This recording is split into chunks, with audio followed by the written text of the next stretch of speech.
নতুন সংবিধান হইতে পারে অথবা সংবিধান সংশোধন করা যেতে পারে। জনগণ সকল ক্ষমতার উৎস, তাই জনগণের মতামতকে, জনগণের আশা আকাঙ্ক্ষাকে, জুলাইয়ের আকাঙ্ক্ষা, ৭১-এর চেতনা, জুলাইয়ের চেতনা নিয়ে রাজনীতি করবেন না। আগামী দিনে এই জুলাইয়ের আকাঙ্ক্ষাকে আপনারা বাস্তবায়ন কিভাবে করবেন পুঙ্খানুপুঙ্খভাবে সেই দাবি করছি। এবং জুলাই আকাঙ্ক্ষার আলোকে যদি জুলাই সনদে এই জুলাইয়ের আকাঙ্ক্ষার কোনো কিছু নাও থাকে, সেইটাও এই জুলাইয়ের আকাঙ্ক্ষার মাধ্যমে আপনারা খেয়াল করবেন। যেমন আমি একটা উদাহরণ দেই, এই জুলাই সনদের মধ্যে বিশেষ করে শিক্ষার কোনো কমিশন ছিল না। এই জুলাই সনদের মধ্যে মজুরির কোনো কমিশন ছিল না। এই জুলাই সনদের মধ্যে স্বাস্থ্যের কোনো কমিশন করা হয় নাই। যেমন আমি একটা উদাহরণ দিই, শিক্ষাই জাতির মেরুদণ্ড। কোন শিক্ষা? কুশিক্ষা না সুশিক্ষা? সুশিক্ষা, নিজেদেরকেও সুশিক্ষা গ্রহণ করতে হবে, নিজের পরিবার পরিজনকেও সুশিক্ষায় সুশিক্ষিত করতে হবে। এবং এই লক্ষ্যে দেশের সরকার এবং বিরোধী দল আপনাদেরও মন মানসিকতা পরিবর্তন করতে হবে। যেমন মনে করেন আজকে যে প্রধানমন্ত্রী, উনি যেভাবে উনার কর্মকাণ্ড করছেন, বেশভূষা, আচার আচরণে, শুধু একজনের দ্বারা করলে কি লাভ হবে? তাকে অনুসরণ করতে হবে। তার মন্ত্রী পরিষদ, তার দলীয় যারা আছে সবাইকে এই পরিবর্তন আনতে হবে। সেই পরিবর্তনের জন্য আপনাকে আমাকে সবাইকে গড়ে তুলতে হবে।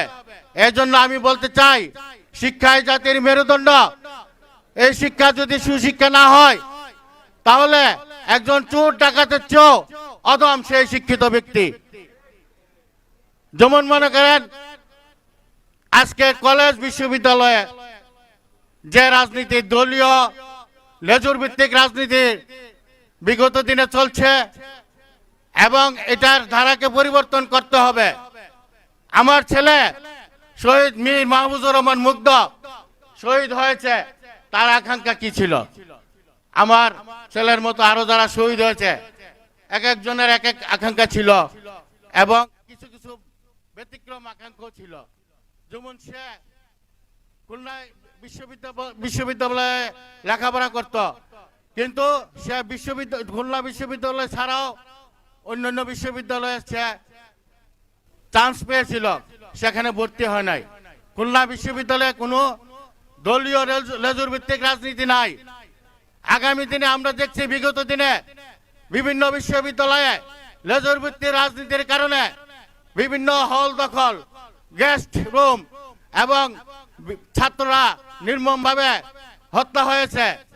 কাজে আমি বলবো, আমার ছেলের যে স্বপ্ন ছিল, সে লেজুর ভিত্তিক রাজনীতি, দলীয় রাজনীতি না করে বিশ্ববিদ্যালয়ে, খুলনা বিশ্ববিদ্যালয়ে লেখাপড়া করেছে এবং পরবর্তীতে বিউপিতে সে লেখাপড়া করেছে। বিউপিতে আর্মি শাসিত, সেখানে কোনো ছাত্র রাজনীতি, লেজুর ভিত্তিক ছাত্র রাজনীতি নাই।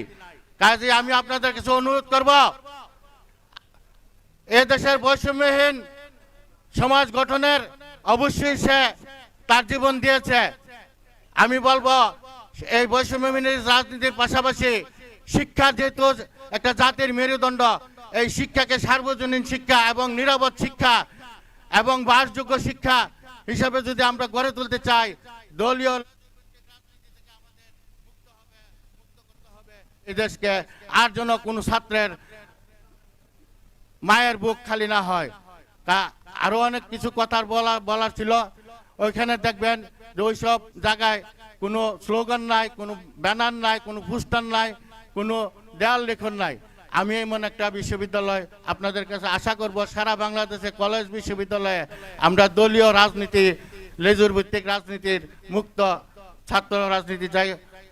প্রয়োজনে খুলনা বিশ্ববিদ্যালয়ের আদলে কনভেনার, যে ছাত্র শিক্ষকের যে প্রতিনিধি থাকে ছাত্রদের, সেই প্রতিনিধিমূলক খুলনা বিশ্ববিদ্যালয়ের আদলে সমস্ত বিশ্ববিদ্যালয়ের ছাত্র রাজনীতি মুক্ত, লেজুর ভিত্তিক দলীয় রাজনীতি মুক্ত ছাত্র রাজনীতি চাই, এই আশাবাদ ব্যক্ত করছি। এবং দুলাইয়ের আকাঙ্ক্ষাকে আপনারা পুঙ্খানুপুঙ্খভাবে বাস্তবায়ন করবেন, আপনারা প্রয়োজনে ঐতিহাসিক শিক্ষা নেবেন, এই আশাবাদ ব্যক্ত করে আমি আমার বক্তব্য এখানে শেষ করছি। আল্লাহ হাফেজ, ধন্যবাদ।